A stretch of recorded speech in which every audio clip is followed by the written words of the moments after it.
Oi, aí? Sabe, tá gravando. Tá tudo bem com você? E você? E você, teste de gravidade? É mais ou menos. E aí, tudo bem? Tudo bem. Qual é o seu nome? Você é believer? Você é Eu sou. E você é o que, Gustavo? Vamos lá. Boy believer.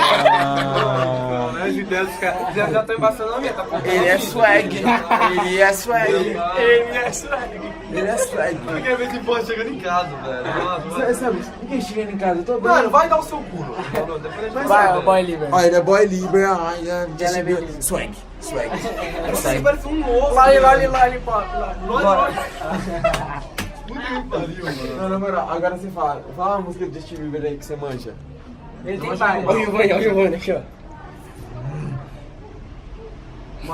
Morre, diabo.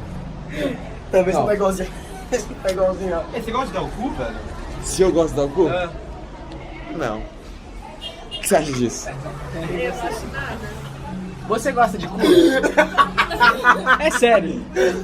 Sim ou não? Não.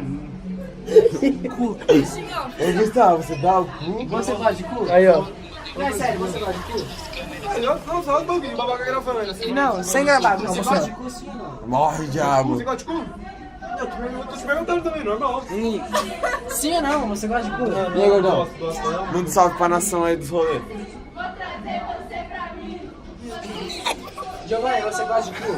Grava.